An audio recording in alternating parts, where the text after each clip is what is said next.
Here's my game of the day from round 6 of the Tata Steel Masters. And I'd like to look at the encounter between Nodibek Abdusattorov and Gukesh Domaraju. Abdusattorov 21 years old, Gukesh 19 years old, and they have both achieved so much at such young ages. Well, Gukesh is the current classical world champion, and Abdusattorov, well, he became world champion in the rapid play world champion at the age of 17. Incredible. And Abdusattorov on excellent form. I saw him at the London Chess Classic where I was one of the commentators, and he destroyed the field. And he comes across as very confident, very mature, very professional, very pleasant to speak to in the post-game chats. On great form, and so far at the Tata Steel Masters, he has 3.5 out of 5, doing very well indeed. So what about Gukesh? Well, since he became world champion, struggling to find really good form, but he's on 3 out of 5.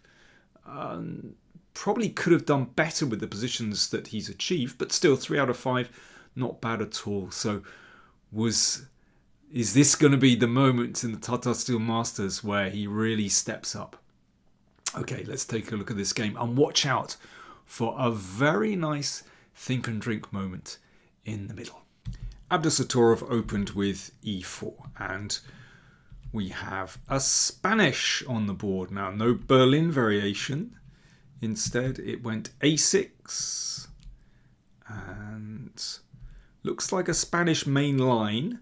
Well, the main line is rook e1, but here Abdusattorov played bishop takes c6, this delayed exchange. But we have a very familiar pawn structure with this solid pawn chain, and black has the double pawns here. You very often get this structure from the Berlin variation. And remember, pawn structure determines strategy. So white usually tries to break with f4. There's a very famous game between Capablanca and Janowski from 1913 where Capablanca won a double rook endgame. That's one strategy you can employ. But, well, let's see what happens here anyway. Knight d7.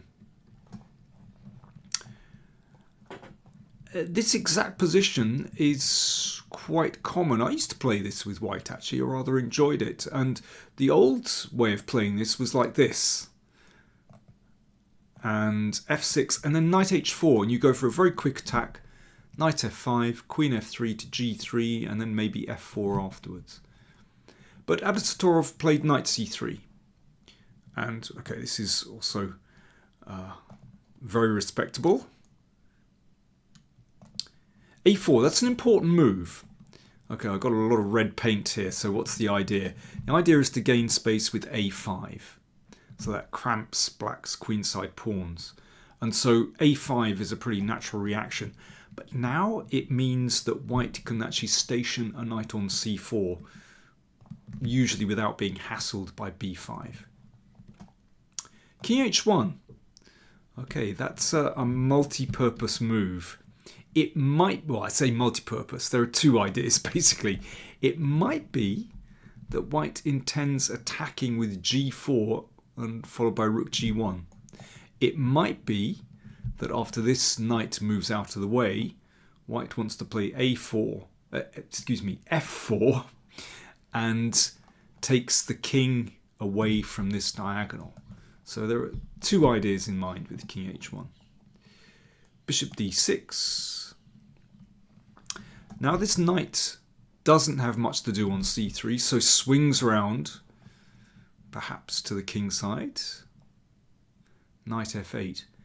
As I mentioned, there are two ways you can play this with white. You can perhaps advance with g4 later on, or you can go for f4. If white wants to go with f4, then knight d2 is a good move because these pieces support the f4 advance. And if knight e6, then knight c4. So you might well knock out this bishop and get in f4, or maybe f4 straight away. That's a very reasonable way for white to play. Strategically very sound, because white ends up with this nice pawn chain in the middle. But Abdusattorov played instead knight g3. So this is more akin to the other strategy that I mentioned. So there was a game, or a recent game, World Blitz Championship, that Grishuk played, Grishuk against Pranav, that went like this: knight g6, knight f5, so queen f3, and then g4. You can see why the king has moved to h1, and then rook g1. And Grishuk played the rook to g3, the other rook came over, rook h3. Actually, he got a really dangerous attack. Very nice strategy. So you can see that the center is secure, and that allows white to concentrate on the king side. Now, Gukesh was a bit craftier, and instead of knight g6, he played c5. So that keeps options open. It also means if the knight comes to f5, then it can be taken and you don't lose a tempo with that knight on g6 being attacked. Knight d2.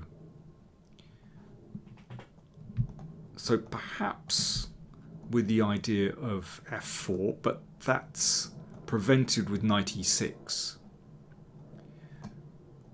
And yeah, with these pieces trained on f4, it's not easy to get this in, particularly when the knight has shifted to g3. But okay, Abdusattorov is going for the attack. Bishop f8, very sound. You want to keep your two bishops. Even though the bishop doesn't look like much on f8, it's really important to keep it. One day it could rule the world if these knights are driven back. Knight c4. Hits the pawn. f6. Now queen g4. So Abdusattorov is going for this kingside initiative, but not with the g-pawn. I think that would be foolhardy. Let me just go back. I think that would be really foolhardy in this position with the knight controlling f4 so well. I think, this knight could be driven back. Not appropriate there. So queen g4. So knight h6 check threatened. So the king goes in the corner, and now queen g3, stepping out of the bishop's diagonal. b6, yeah, super solid. This bishop would like to come out here to hassle this knight on c4. And h4. So one could play for f4 here, and that certainly improves white's structure, but you would lose that important bishop. And black will prepare g6, then the bishop will come out here. Little by little, black will come forward. White doesn't really have much of an attack there. And the bishops are important. So Abdusattorov instead went for h4.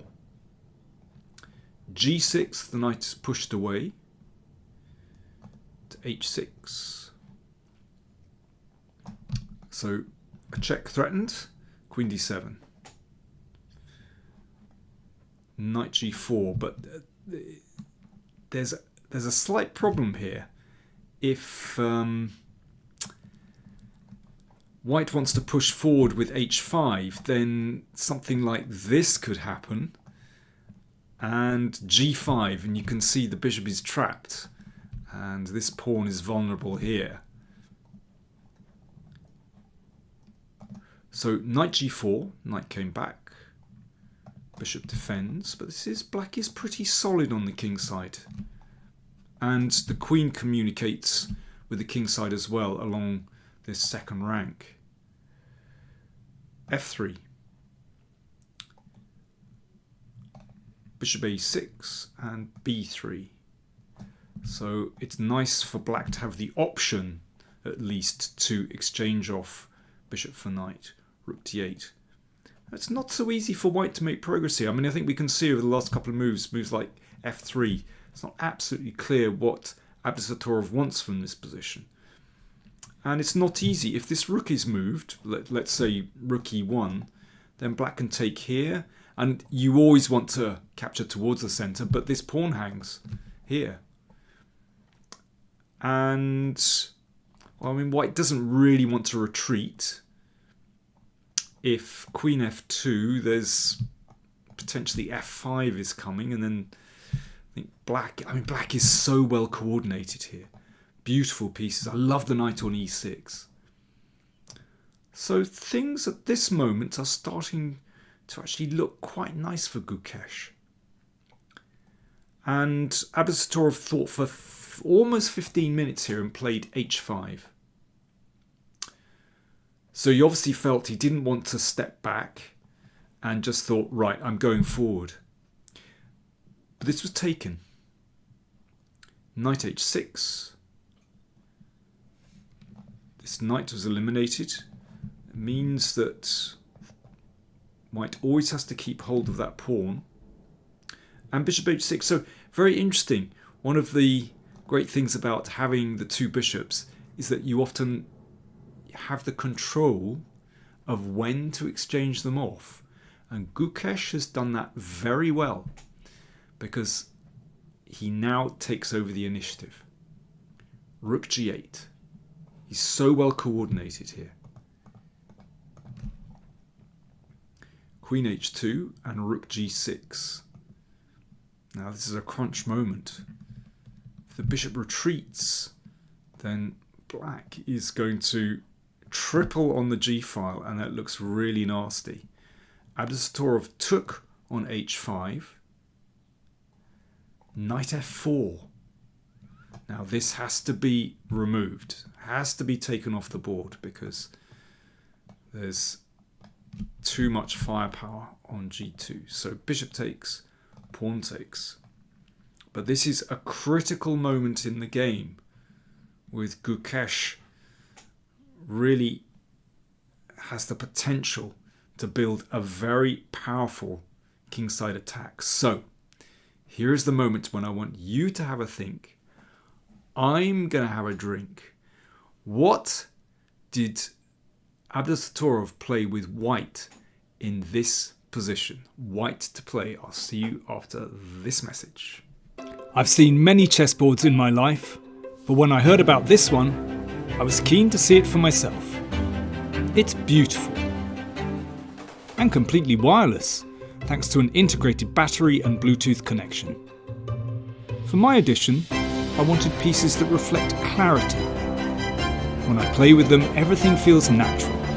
Just me, the board, and the game I love. This is my supreme chess set, the Daniel King edition. Remember that patrons of the channel can receive a discount on the Daniel King chess set. I'll put details on patreon.com/PowerPlayChess. Right, back to the game. Such an interesting moment. If white defends passively on the king side, for example, rook f2, then this would be fatal. So the double rooks look really nasty, and if something like rook g1, of course you could take that pawn, but actually queen g7 is the killer, and rook h6 winning the queen. Or let's say king g1 trying to escape, then queen d4 is another killer, threatening this rook, also threatening rook g2, exploiting the pin. It's over. So passive defense will not do. But Abdusattorov found a great practical try. With time ticking down, he played g4. Of course, that blocks out black's rooks on the g-file, and the king can step up here. So of course that has to be taken. And now king g2. Very clever indeed. So it might be that a rook swings to the h-file to attack there. it might be that these pawns advance through the middle. So a very nice practical pawn sacrifice. And suddenly the initiative switches round. Gukesh was attacking, but suddenly the attacker's gone and he has to change his mindset completely. And he was running short of time. Queen d4 played. Okay, the queen is very active. That's good. Rook e1. So now these rooks are working well together. King g7. e5. Abdusattorov seizes the moment to open up black's king with this rook, perhaps coming through on the e-file. Now, Gukesh showed his nerves here. He played rook h6.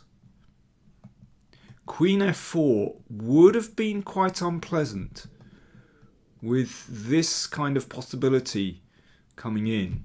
In fact, with accuracy, white is still okay here, but it is very tricky. White has to find some only moves there. But Gukesh played rook h6. Queen g4 check. The rook endgame is roughly level. But Gukesh played a rook g6. Perhaps he was hoping for a repetition with queen h5 and getting closer to the time control. But Abdusattorov played queen f5. Now this is still okay for black after, let's say, rook f8. It's solid enough. But instead, Gukesh had a complete brainstorm. He played rook g5. Complete short circuit. Blundering. And queen f6.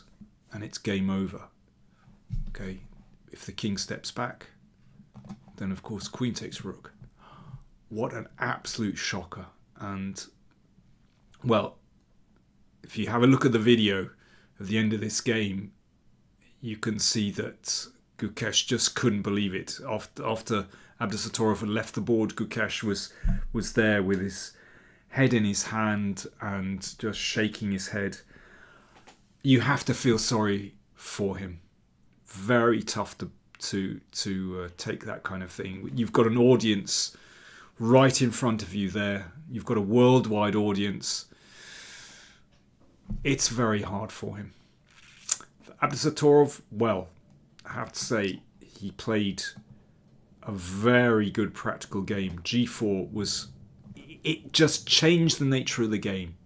That was a brilliant idea. When it looked like he was really coming under pressure, he managed to turn things around.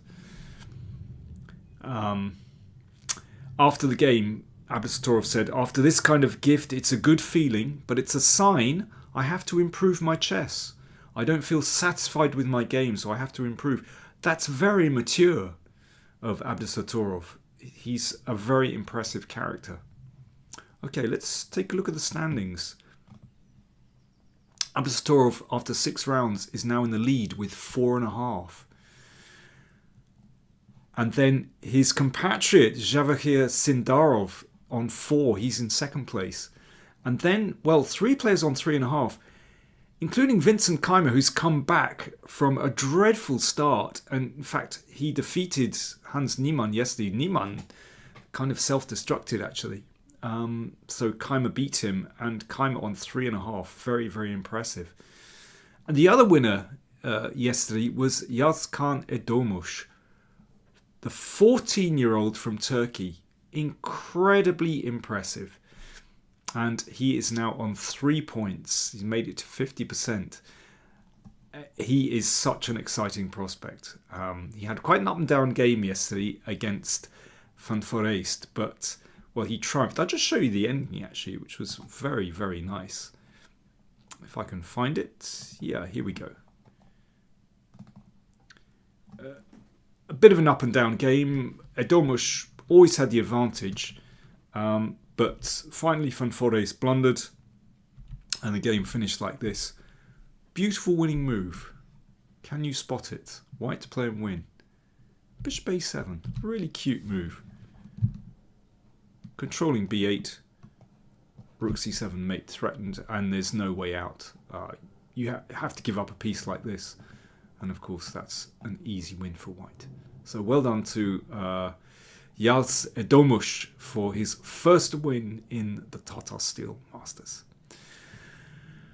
Round 7 coming up. We're not even at the halfway point, and we've seen so much. But yeah, do join me for more coverage coming up soon.